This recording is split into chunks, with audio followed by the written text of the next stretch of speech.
نحمده ونستعينه ونستغفره ونعوذ بالله من شرور أنفسنا وسيئات أعمالنا من يهده الله فلا مضل له ومن يضلل فلا هادي له وأشهد أن لا إله إلا الله وحده لا شريك له وأشهد أن محمدا عبده ورسوله صلى الله عليه وعلى آله وأصحابه ومن اتبعهم بإحسان إلى يوم الدين. أما بعد, louange à Allah, Seigneur des mondes, nous le louons, nous le remercions pour tous les bienfaits. Nous attestons qu'il est le seul qui mérite notre adoration sans être associé. Je témoigne également que notre prophète Mohammed sallallahu alayhi wa sallam, il est le serviteur d'Allah, son messager envoyé par l'humanité. Que la paix d'Allah et son salut soient sur lui, sur sa famille et ses fidèles compagnons et tous ceux qui vont emprunter ses pas jusqu'au dernier jour. Mes chers frères musulmans, assalamu alaikum wa rahmatullahi wa barakatuh. Nous sommes dans la continuité de notre dars que Cheikh Salah nous fait ici chaque mercredi. Que Dieu nous donne la bonne compréhension. C'est dans le livre de Umdatul Ahkam qui parle de la fiqh, qui parle de la compréhension de l'islam. Comme le prophète alayhi salatu wassalam a dit, Man yuridillahu bihi khayr yufaqihu fid din. Celui-là que Allah veut du bien avec lui, il le fait comprendre sa religion. Si Allah t'a fait quelqu'un qui comprend la religion, il faut savoir qu'il veut le bien avec toi. Voilà pourquoi chaque fois, les ulama, nos imams sont ici pour nous enseigner les livres de l'islam. On nous enseigne ici la tawhid, la fiqh, la sira et d'autres kitabs que Allah nous fait comprendre. Celui qui comprend sa religion, c'est celui qui vit dans ce bas monde en paix, et l'au-delà, Inch'Allah, il va avoir l'agrément d'Allah parce qu'il a compris la religion. Pas comme celui-là qui ne comprend pas la religion. Pour lui, la religion, c'est comme il est en train de monter une montagne. C'est comme la religion, un fardeau sur lui. La personne va vivre avec les difficultés dans ce bas monde et rencontrer Allah avec les difficultés. Que Allah nous épargne cela. Nous sommes dans la bab aujourd'hui qui parle, nous sommes dans Kitab al-Hajj. Dans le livre de Hajj, la bab qui parle de Khul Makkah wa Ghayr. Le fait de rentrer à la Mecque. Tout le monde sait que la Mecque, comme on a dit la fois passée, c'est une ville sacrée. Rentrer dans cette ville-là, avec les autres villes, ce n'est pas la même chose. Si quelqu'un quitte chez lui, il dirige vers la Mecque. Le fait de rentrer à la Mecque, il y a une manière de rentrer. On doit rentrer étant ihram. Voilà pourquoi ici l'auteur nous donne un bab qui montre Babu Dukhul Makkah. Cette bab-là nous enseigne comment rentrer à la Mecque, wa ghayru et d'autres. La dars qui a précédé cela, on a parlé des choses, les ancêtres qui méritent qu'on les tue même à la haram ou bien dehors de la haram. Et ici, il veut nous parler aussi de comment rentrer dans cette ville-là qui est à la Mecque, Al-Mukarrama. Le hadith d'Anas bin Malik, radiyallahu anhu, qui nous dit Anna Rasulallah sallallahu alayhi wa sallam dakhala Makkata 'am al-fath wa 'ala ra'sihi al-mighfar. فلما نزع جاءه رجل فقال ابن خطل متعلق بأستار الكعبة فقال اقتلوه. C'est le hadith qu'on veut apprendre aujourd'hui. Cet hadith est rapporté d'Anas bin Malik radiyallahu anhu qu'Allah l'agrée. Anna Rasulallah sallallahu alayhi wa sallam, que le prophète alayhi salatu wa sallam est rentré à la Mecque. Dakhala Makkah, il est rentré à la Mecque 'am al-Fath, l'année que le prophète a fait l'ouverture de la Mecque. Le prophète a rentré à la Mecque Am al-Fatih wa ala rasi al-Mighfara. Sur sa tête, il y a Mighfara. Mighfara, c'est un chapeau. C'est quelque chose qu'on couvre la tête pour protéger les flèches. Mais c'est en fer. C'est un chapeau en fer qu'on porte sur la tête pour protéger les flèches et d'autres qui peuvent blesser la tête. Falamma naza, lorsqu'il a enlevé son chapeau là, la protection là, ja'ahu rajul. Il y a un homme qui est venu envers lui, sallallahu alayhi wa sallam, il dit, Ibn Khatal muta'alliqun bi astar al-Kaaba. Il y a un sahabi qu'on l'appelait Ibn Khatal. Il dit, Ibn Khatal est accroché les piliers de la Kaaba. Il allait accrocher à la Kaaba. Et le prophète sallallahu alayhi wa sallam dit, Uqtulu, faut le tuer. Ça, c'est le hadith, le nas des hadiths. Cet hadith est venu dans Bukhari et Muslim muttafaqun alayh. Gharib al-hadith, les mots difficiles dans cet hadith, al-mighfara, comme je viens de dire, c'est un chapeau qu'on a fabriqué en fer. Les gens à leur époque portaient ça pour protéger. S'ils vont à la guerre, ils portent cela pour protéger sa tête contre les flèches et d'autres choses qui peuvent blesser sa tête. C'est une protection. Le sens de cet hadith, كان بين النبي صلى الله عليه وسلم وبين الكفار قريش حروب كثيرة مما أوغر صدورهم. Le prophète alayhi salatu wassalam, avec les Quraysh, les kuffars de Quraysh, il y a eu plusieurs guerres.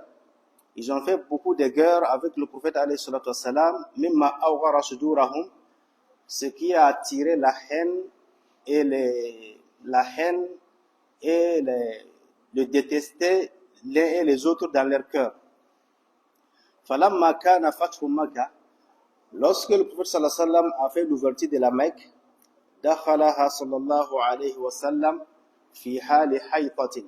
Le prophète est rentré à la Mecque dans un cas de méfiance.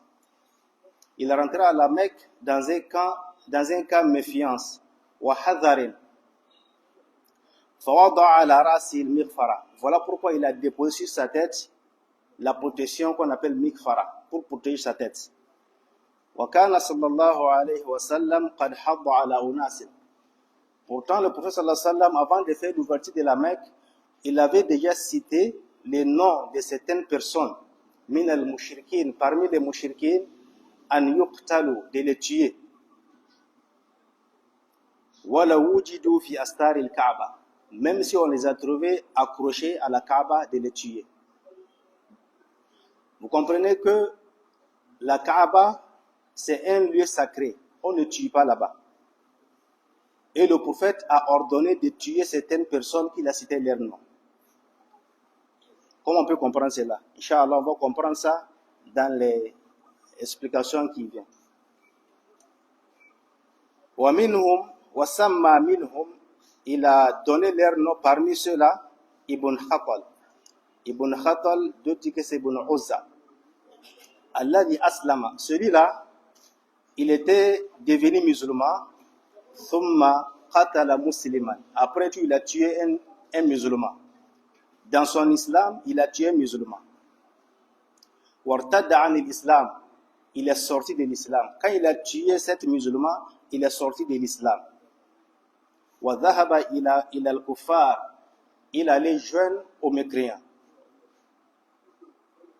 Faja'ala jawarihi yughannina bihija'i an-nabi sallallahu alayhi wa sallam. Et il a commencé, il a payé deux servants, femmes, comment on les appelle? C'est ça. Deux servantes. Il a payé deux servantes qui savaient chanter la shi'r. Il les a payées pour chanter, insulter le prophète alayhi salatu wa salam. Voilà ce qu'il a fait. Lui, dans son histoire, il est devenu musulman, il a fait hijra. Il a rejoint le prophète alayhi salatu wa salam avec les sahaba à Madine. Et le prophète l'a envoyé Le prophète l'a envoyé, lui, avec un serviteur pour aller rassembler les choses de sadaqa. Sur la route, il a demandé à cet serviteur-là de lui préparer quelque chose. Le serviteur, il n'a pas précipité. Le gars s'est endormi, réveillé, trouvé que le serviteur n'a pas encore préparé ce qu'il a demandé. Et il l'a tué. Et tant que le prophète les envoyait, lui avec le gars, il allait tuer le petit en route. Quand il a tué le petit en route, il n'a plus revenu à la Mecque. Il a fui maintenant vers la Mecque, chez les Koufars. Il est sorti de l'islam. Arrivé là-bas, il a cherché 2 filles qui savaient chanter. Ils ont commencé à chanter maintenant, en train d'insulter le prophète, insulter l'islam et moquer des musulmans et de l'islam. Voilà ce qu'il a fait. Et le prophète a cité leur nom. Il dit que ceux-là, même si on les a trouvés dans la Kaaba, on doit les tuer. On doit les tuer parce que quoi? Ce n'est pas parce que c'est la guerre. Non, c'est parce que c'est had. Il était condamné par la justice.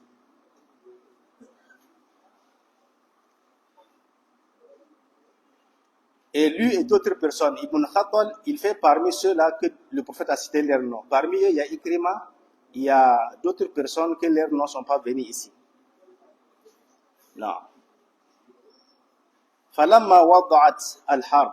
Lorsque la guerre est finie, quand le prophète est rentré à la Mecque, il a fait l'ouverture, la guerre est finie.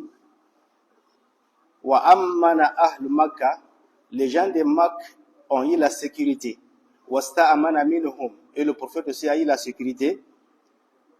Wa wada'a al-mighfara, et il a enlevé son chapeau.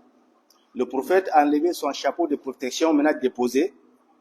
Wajara ba'da as-sahaba, en ce moment d'autres sahaba ont vu Ibn Khattal muta'alliqan bi astar al-Kaaba. Ils sont allés voir qu'Ibn Khattal, celui-là que le prophète avait dit, même si on le trouve dans la Kaaba de le tuer, les Sahaba l'ont vu accrocher la Kaaba. A'idhan bi hurmatiha. Il veut se faire protéger avec la Kaaba, parce que la Kaaba c'est un lieu sacré. C'est un lieu sacré. Il allait s'accrocher à la Kaaba pour se faire protéger, parce que c'est un lieu sacré. On ne va pas le tuer. Il savait que il est condamné à mort. Voilà pourquoi il allait s'accrocher à la Kaaba pour se faire protéger avec la sincérité de cette Kaaba-là. Lima ya'lam min su'i sani'ihi, parce qu'il connaît le mal qu'il a fait passer. Il sait que ce qu'il a fait passer là, il mérite d'être tué. Wa qubhi sabiqatihi, et son mauvais passé. Fataharraju min qatlihi. Les Sahaba, le prophète a donné l'ordre de le tuer. Mais quand ils l'ont vu accroché à la Kaaba, fataharraju, ils ont eu le problème de le tuer. Les Sahaba savaient que la Kaaba c'est un lieu sacré. On ne peut pas tuer quelqu'un là-bas. Donc, ils sont allés voir le prophète sallallahu alayhi wa sallam. Fataharraju min qatli qabla muraja'ati an-nabi sallallahu alayhi wa sallam. Ils ont eu le problème de le tuer sans aller demander encore le prophète sallallahu alayhi wa sallam. Falamma raja'uhu, quand ils sont allés demander au prophète alayhi wa sallam, le prophète dit uqtulu, tuez-le, même s'il a accroché à Kaaba, tuez-le.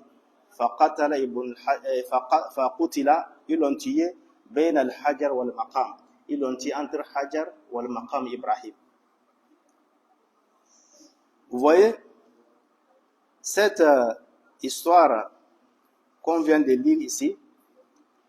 Le prophète sallallahu alayhi wa sallam, avant de rentrer à la Mecque, Amul Fatih, il a annoncé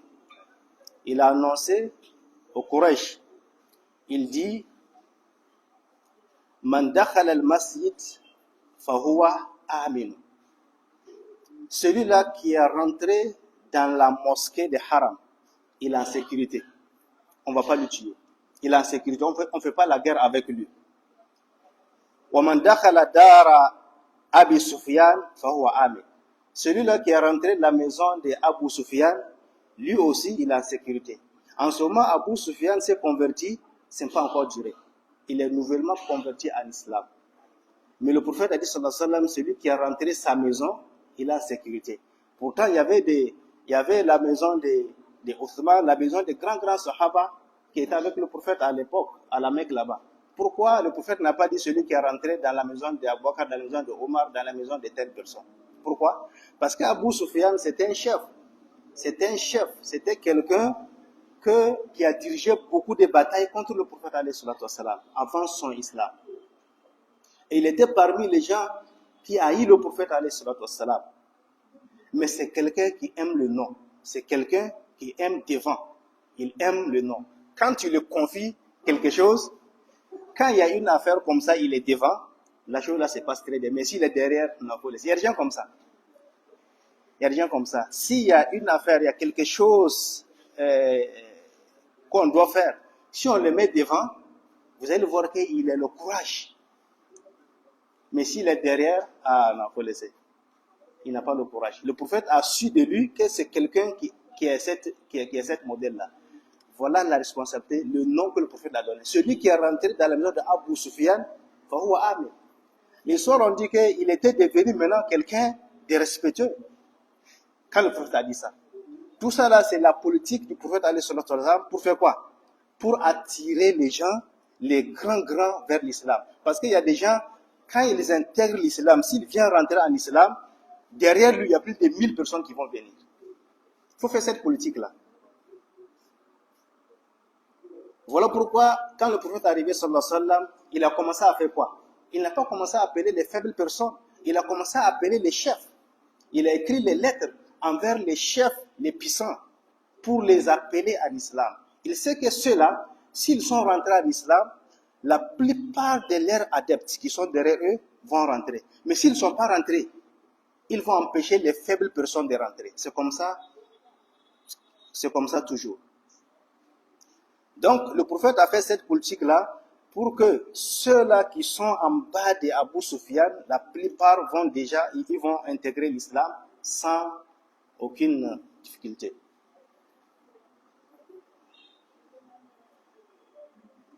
ومن دخل دار أبي سفيان فهو آمن ومن دخل داره وأغلق الباب فهو آمن. Celui-là qui rentre chez lui à la maison et il ferme sa porte, il a sécurité. Voilà les 3 lieux que le prophète sallallahu alayhi wa sallam a donnés comme ainsi. Celui qui est rentré dans la mosquée de Haram, il a sécurité. Celui qui est rentré dans la maison d'Abu Sufyan, il a sécurité. Celui qui est rentré chez lui à la maison, fermer sa porte, il a sécurité. À part les 3 coins là, si on trouve quelqu'un au dehors, c'est quelqu'un qui veut combattre. C'est quelqu'un qui veut combattre. Donc, Ibn Khattal, في المسجد الحرام متعلق بأستار الكعبة يريد الأمانة. Parce que quand il a entendu ça, Ibn Khattal, malgré qu'il sait que le prophète sallallahu alayhi wa sallam dit de le tuer, il a aussi profité d'aller rentrer dans la Kaaba pour se faire profiter de cette amana, de cette sécurité-là que le prophète donne à ceux-là qui rentrent dans la maison de Haram. ولكن النبي صلى الله عليه وسلم قال اقتلوه. Mais avec tout ça, le prophète sallallahu alayhi wa sallam dit de le tuer. La amana li Abdullahi bin Khattal. Il n'y a pas de la sécurité de Abdullah bin Khattal. لأنه كان مسلما parce qu'il était musulman. فارتد عن الإسلام. Il est sorti de l'islam. Ici, on trouve le hukum quand quelqu'un est musulman et il sort de l'islam, quelles que soient les causes. S'il n'a pas repenti, on le tue.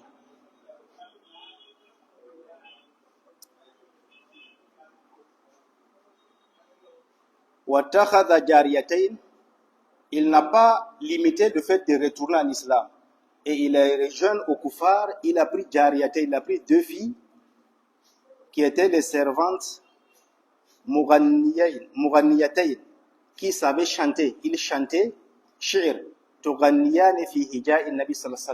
Ils ont commencé à chanter, insulter le prophète et insulter l'islam et les musulmans. Fasara ar-riddatuhu. Maintenant, son ridda, le fait qu'on l'a tué, c'était parce qu'il est sorti de l'islam. Ce n'est pas parce que c'est à cause de la guerre qu'ils l'ont tué. Parce que le prophète sallallahu alayhi wa sallam, tout celui qui est rentré à la maison des Haram, il est en sécurité. Lui là, il était dedans, mais on l'a tué. Pourquoi? Parce qu'il y avait peine sur lui. Il y avait une peine de mort sur lui avant même cela.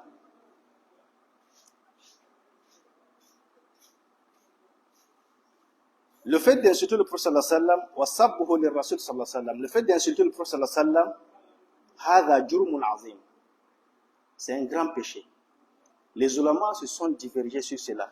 Celui-là qui insulte le prophète, est-ce qu'on va le tuer ou bien on va le laisser? D'autres ont dit non, on va le laisser. D'autres ont dit non, s'il y a la justice, on va le prendre. En tout cas, il y a une divergence très difficile là-dessus que nous ne pouvons pas décortiquer. Ce n'est pas notre mawdu. والمرتد لا يمكن أن يقبل منه البقاء على ردته.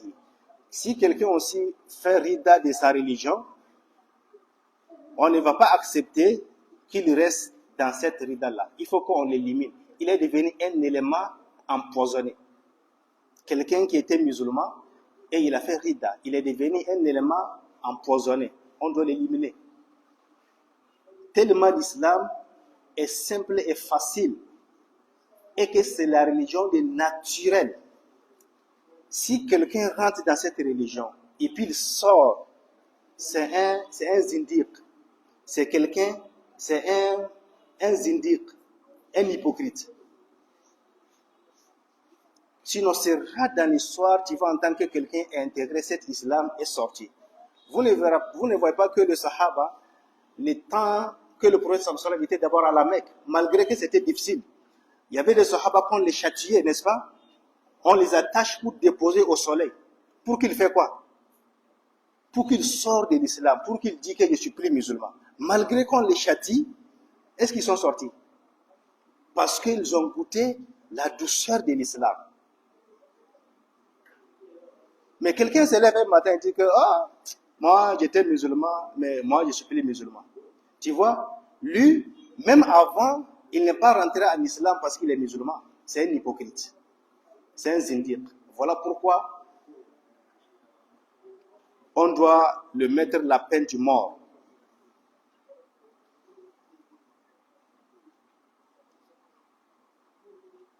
Imma an yatuba ou yuqtatal.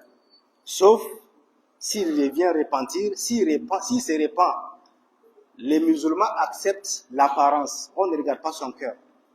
Voilà pourquoi le prophète sallallahu alayhi wa sallam a refusé de tuer ou bien de faire mal aux hypocrites qui étaient avec lui. Malgré que les hypocrites là le faisaient du mal, le prophète n'a jamais ordonné qu'on tue quelqu'un.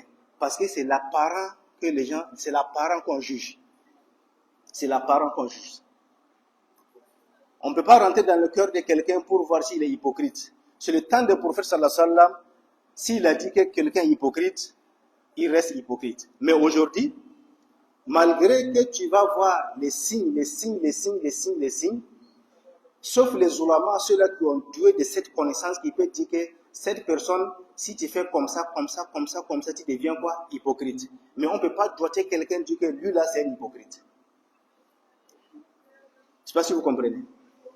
C'est comme on va doiter quelqu'un dire que lui là, parmi les musulmans, n'est-ce pas? Parmi les musulmans, quelqu'un qui prie 5 fois, il prie avec vous, tu lui dis que lui là c'est un kafir. C'est interdit. C'est interdit. Mais on peut dire, vous voyez ce travail, cette action-là, si quelqu'un fait cela, ou bien il fait comme ça, il devient quoi? Il devient kafir. Ça, on a mis les conditions sur les faits. On n'a pas appelé le nom de quelqu'un spécial pour dire qu'il est comme ça.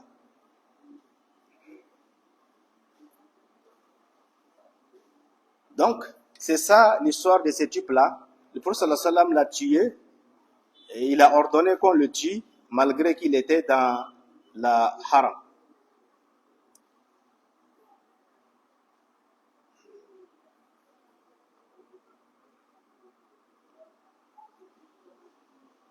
Les leçons à retirer de cet hadith, ma yukhadhu min al-hadith. Les leçons à retirer de cet hadith. Quand le Nabi sallallahu alayhi wa sallam dakhala Makkah ghayra muhrim. Ça, c'est la première leçon qu'on retire de cet hadith. Le prophète a rentré à la Mecque sans ihram. Vous comprenez? Le prophète a rentré à la Mecque Amul Fatih sans ihram. Parce que si quelqu'un fait ihram, il ne doit pas porter un chapeau. Et le prophète a porté un chapeau. Et d'autres hadiths disent qu'il y avait imama, il y avait un turban sur sa tête. Donc, c'est possible que un musulman rentre à la Mecque sans ihram. كون النبي صلى الله عليه وسلم دخل المكة غير محرم إذ دخل وعلى رأسه المغفرة parce qu'il a rentré à la Mecque sur sa tête il y avait une protection du fer وعليه أيضا عمامة السوداء voilà il y avait aussi un turban noir sur sa tête كما في صحيح مسلم فيجوز دخولها في مثل هذه الحال بلا إحرام. L'auteur nous dit que c'est permis de rentrer à la Mecque avec ces genres de situations sans ihram. Deuxième, ici les ulama ont fait divergence un peu sur ce point-là. Pour celui-là qui n'a jamais fait Umrah ou bien n'a jamais fait Hajj, est-ce que c'est permis pour lui qui rentre à la Mecque sans ihram? D'autres ont dit que non. Celui-là qui a une fois fait Umrah, c'est celui-là qui s'est permis pour lui qui rentre à la Mecque sans ihram. Il rentre à la Mecque sans ihram parce que lui, il a déjà fait Umrah de wajib. Ou bien il a déjà fait Hajj de wajib.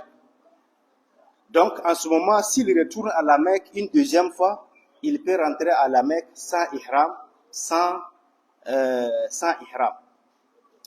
D'autres ont dit non. Même s'il a fait Hajj ou bien il a fait Umrah, il ne doit pas rentrer à la Mecque sans ihram. Ils disent que le prophète sallallahu alayhi wa sallam est rentré, il était en djihad. Le prophète n'a pas rentré seulement comme ça, le prophète sallallahu alayhi wa sallam était en djihad. Et que djihad est devant toute chose. Donc, ceux-là qui ont dit que on ne peut pas rentrer à la Mecque sans ihram, voilà leur preuve. Le prophète est en djihad et que djihad est devant toute chose. Si quelqu'un veut rentrer à la Mecque sans aucun problème, ce n'est pas djihad, tu pars faire, c'est bon de rentrer avec ihram. Tu pars faire Umrah et tu pars faire maintenant tes affaires que tu as venu faire. Deuxième leçon à retirer de cette hadith, taqdimul jihad ala nusuk. Mettre devant jihad ala nusuk. Voilà. Mettre devant jihad ala nusuk. La jihad est devant les œuvres de Hajj. La jihad est devant du Hajj. Parce que le prophète sallallahu alayhi wa sallam, il partait jihad. Le fait qu'il parte jihad, il ne va pas rentrer avec ihram. Parce que jihad est devant ala nusuk. Parce que les profits qu'on trouve dans le djihad, ça englobe, c'est intérêt général. C'est intérêt général. Wa anfa. Et c'est profiter, ça profite tout le monde. Exemple ici, il y a quelqu'un qui enseigne les gens à la mosquée ici le Coran chaque jour. Il prend son temps entre Maghrib et Isha, il enseigne les gens. Ça c'est quoi? Ça c'est intérêt général. Il est en train de faire profiter quoi? C'est un djihad qu'il est en train de faire, n'est-ce pas? Maintenant quelqu'un, lui il prie fini, il part s'aimer là-bas, il prie nafila. Depuis Maghrib jusqu'à Isha, il prie nafila. Et tous ils ont fait quoi? L'autre a fait nafila. L'autre aussi a fait quoi? Il a fait nafila. Parce que les deux ne sont pas obligés. Mais celui-là qui a enseigné là, lui il a plus de récompenses. Parce que lui ce qu'il a fait, son profit est englobé à tout le monde, l'enseignement. Mais toi, c'est toi seul qui a récompense là. Tu vois que l'autre là, il est meilleur que toi. Donc c'est ça, le terme nous dit, taqdimul jihad. Le fait d'aller faire jihad, c'est, tout le monde connaît jihad. Donc c'est devant toute l'adoration parce que jihad a âme. Jihad, quand on fait jihad, c'est profitable, c'est profite en général. Son profit, c'est général. Mais aller faire Umrah toi seul, c'est toi seul qui gagne Umrah là, ou bien. C'est ici, il y a des mas'ala qui dérangent beaucoup de gens. Quelqu'un qui a son argent pour aller faire Umrah. Il a son argent pour aller faire Umrah, n'est-ce pas? Chez eux, au village là-bas, il n'y a pas l'eau à boire. Ou bien, dans leur école, il n'y a pas de bancs pour rester étudier. Ou bien, il y a des choses qui manquent dans leur mosquée pour que les gens profitent de cette mosquée. L'autre, il prend son argent de Umrah, il fait cela. Et l'autre, il prend son argent, il part faire Umrah. Qui dépasse? C'est l'autre là. Parce que lui, il a fait profiter tout le monde. Lui, il a fait quelque chose qui va profiter quoi? Tout le monde. L'autre, il a fait quelque chose qui va profiter lui seul. Pourtant, l'islam regarde toujours l'intérêt général. L'islam met toujours l'intérêt général devant l'intérêt personnel. Il y a des hadiths, beaucoup d'hadiths qui sont venus parler de cela, qui ressemblent à cela. Comme le hadith qui est venu, Man ta'allama al-Qur'an khayrukum, n'est-ce pas? Khayrukum man ta'allama al-Qur'an wa 'allamahu. Le meilleur parmi vous, c'est celui qui a appris le Coran et il enseigne. Le fait d'enseigner le Coran, c'est quoi? Tu es en train de faire profiter les gens à âme. C'est meilleur que toi seul, tu pars s'asseoir, tu lis chaque fois, chaque 2 semaines, ou bien chaque une semaine, tu finis le Coran. Chaque une semaine, tu finis le Coran. Si quelqu'un enseigne le Coran, et puis toi, tu finis le Coran chaque semaine, tu vois que lui te dépasse. Parce que lui, il enseigne. Son travail, c'est intérêt général. C'est ici qu'il faut savoir que les ulamas qui sont là chaque fois nous prêcher, chaque fois nous enseigner, chaque fois nous donner la prière, ce sont les meilleures personnes parmi nous. Ce sont les meilleures personnes parmi nous. Parce qu'ils sont en train de profiter de l'ensemble des personnes. Je ne sais pas si vous comprenez. C'est ça. Troisième leçon à retirer. Kawnum Makka Futihat Unwa. La Mecque a été ouverte avec Unwa, la guerre quoi. Kama huwa madhhab al-a'immatu thalatha la sulhan, parce qu'il y a des madhhab qui voient que la Mecque a été ouverte par sulh, par un arrangement. Ce n'est pas par arrangement. Ce n'est pas par arrangement. Dans cette tradition, on comprend que la Mecque a été ouverte par la guerre. Le prophète a pris les soldats, aller attaquer à la Mecque, aller entourer la Mecque pour ouvrir cette Mecque-là. Ce n'était pas ouvrir avec la sulh. Ce n'est pas un arrangement. Et quatrième leçon, et c'est le dernier, quatrième et cinquième, Jawazu fi'l asbab al-mubah al-wiqaya. C'est mubah de prendre des asbab, des causes pour se faire protéger. Exemple, le prophète a porté quoi? Il a porté sur sa tête al-mighfara, une protection contre les flèches et d'autres choses qui peuvent le blesser. Tu vois? Pourquoi le prophète n'a pas laissé cette chapeau-là pour dire que lui, il est prophète? Ana atawakkal ala Allah, moi je me confie à Allah, je ne porte pas cette protection-là. Il a pris ça, c'est parmi les akhz al-asbab. Atawakkul ala Allah, le fait que tu te confies à Allah, tu prends aussi des asbab, des causes. Pourquoi? Pour cette tawakkul-là. C'est comme quelqu'un qui dit que lui, c'est Dieu qui donne l'argent. Maintenant, il sort le matin, tout le monde sort pour aller au marché, lui, il dort à la maison. Il dit que c'est Dieu qui donne l'argent. Lui, il se confie à Allah, c'est Dieu qui donne l'argent. Ou bien, il vient au marché, au lieu d'aller chercher l'argent, il rentre à la mosquée, il est assis, il tire son tasbih, astaghfirullah, astaghfirullah. Il attend que Dieu lui donne l'argent. Tu vois? Il a manqué quoi? Il a manqué une chose. Il s'est confié à Dieu, mais il a manqué le fait de prendre des causes. Le prophète, sallallahu alayhi wa sallam, il sait que Dieu est là pour le protéger. Mais il a fait quoi? Il a pris des protections, il a pris des causes pour se faire protéger contre les blessures qui peuvent le tuer. Donc c'est Mubah. Voilà pourquoi à leur temps, ils ont des habits, ils ont des choses qu'ils portent. Les habits de guerre. Cet habit de guerre-là, devant là c'est fer, derrière c'est fer. Et ils ont des chapeaux qu'ils portent. Et encore, ils ont quelque chose qu'on appelle al-wiqaya, un truc là. Un bouclier. Jazakumullah khair. Ils ont un bouclier qu'ils tiennent toujours. Tout ça là, c'est pour prendre des causes de protection. N'est-ce pas? Et si, est-ce qu'on a vu le prophète sallallahu alayhi wa sallam, il a attaché talisman? Les gens qui disent qu'ils ont médicaments de fusil, ils ont médicaments de couteau, tu vois, ça montre que ce n'est pas l'islam. Ça c'est shirk.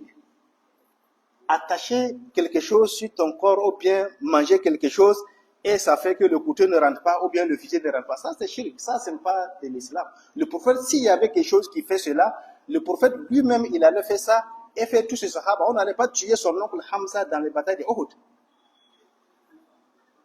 Tu vois, un musulman, il faut comprendre ton islam. Donc c'est permis de prendre des causes pour se faire protéger contre les blessures. Ici, il faut comprendre, ce n'est pas les talismans qu'on parle. Les choses visibles, les choses qu'on voit. Tu prends le fer, tu portes ton gilet de balle pour te faire protéger. Là, quand on tire la balle sur toi, ça ne rentre pas. On sait non, mais c'est tiré. Voilà, c'est cause ça. Qu'Allah nous fait comprendre. Le fait de prendre ces genres de causes-là, ça ne contredit pas à tawakkul. Ça ne veut pas dire que tu n'as pas confié à Allah subhanahu wa ta'ala. Le cinquième, fi jawaz iqamatul hudud fil harami walaw bil qatl. C'est permis de faire, d'exécuter les peines de mort, même si c'est dans haram. Exemple, la justice a condamné quelqu'un à mort, n'est-ce pas? Maintenant, on part exécuter ça dans la mosquée. C'est possible. Même si on le tue là-bas, on ne va pas dire que non, on ne tue pas quelqu'un dans la haram, dans la mosquée sacrée. Non. Ici, ce n'est pas tuerie qu'ils sont en train de faire. Ils sont en train de faire quoi? Ils sont en train de faire tanfid li hukmullah, en train d'exécuter la loi d'Allah subhanahu wa ta'ala dans la mosquée. Ils ne sont pas en train de tuer quelqu'un comme ça. Ils sont en train d'exécuter la loi d'Allah subhanahu wa ta'ala. لأن قتل ابن خطل parce qu'on a tué Ibn Khatal dans la haram. Kana ba'da intihai al-qital. C'était à la fin de la guerre, c'est pas dans la guerre. On nous a dit dans le hadith, quand la guerre est finie, et le prophète a enlevé sa protection sur sa tête, il y a un sahaba qui vient de dire que Ibn Khatal est accroché à la Kaaba. Ça veut dire que la guerre était finie. Et le prophète a dit, uqtuluhu, il faut le tuer. Donc ici, c'est pour nous montrer que ce n'est pas dans la guerre qu'on a tué Ibn Khatal. Ils ont tué Ibn Khatal parce que il y avait la peine de mort sur lui. C'est après la guerre qu'ils l'ont tué parce qu'il y avait la peine de mort sur lui. Le prophète a exécuté la peine de mort sur lui, la hukmullah sur lui. Kana baiti al-qatal alladhi ubiha fi sa'ati ad-dukhul. Cette guerre-là que Dieu a permis au prophète sallallahu alayhi wa sallam seulement fi sa'ati ad-dukhul, le moment que le prophète rentrait à la Mecque. Comme il a dit dans notre hadith, que cette maison-là est sacrée. Dieu, c'est sacré depuis que tu as créé la terre et les cieux. Il n'y a pas quelqu'un que Dieu a permis de faire la guerre là-dessus, sauf lui, le prophète sallallahu alayhi wa sallam. Et Dieu aussi l'a permis un moment de la journée. Et quand ce moment-là est passé, la maison est retournée dans sa place sacrée jusqu'au dernier jour. Donc, Dieu l'a donné l'autorisation de faire quoi? De rentrer à la Mecque avec la guerre, un moment de rentrer seulement. Et après ça, c'était retourné à la place de sa sincérité jusqu'à aujourd'hui. Wallahu alam, je pense que c'est ici on va arrêter, non?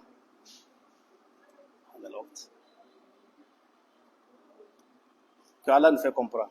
Donc, ces gens de hadith, les ennemis de l'islam prennent cela pour faire illusion avec les musulmans. Ils disent que le prophète sallallahu alayhi wa sallam a tué quelqu'un dans la Kaaba. Si c'est un prophète de la paix, pourquoi il n'a pas tué quelqu'un dans la Kaaba? Tu vois? On a tué celui-là parce que lui aussi il a fait quoi? Il a fait deux crimes. Le prophète l'a envoyé avec un des serviteurs, il allait le tuer sur la route. Ça c'est le premier crime. Et celui qui tue quelqu'un en islam, il doit être fait quoi? Il doit être tué. Deuxième crime, il est sorti de l'islam. Il est sorti de l'islam. Ça c'est le deuxième crime. Troisième crime, il a payé les chanteurs en train de chanter, insulter le prophète sallallahu alayhi wa sallam. Tous les trois là, ça mérite qu'on tue la personne. Le fait de tuer quelqu'un, le fait de sortir de ta religion et le fait d'insulter le prophète. Voilà pourquoi on a tué Ibn Khattal, pas parce que le prophète l'a tué dans la Kaaba pour rien. Ils l'ont tué parce qu'il y avait la peine du mort sur lui. Allah nous fait comprendre. Subhanakallahumma wa bihamdika, ashhadu an la ilaha illa anta astaghfiruka wa atubu ilayk. Assalamu alaykum wa rahmatullah.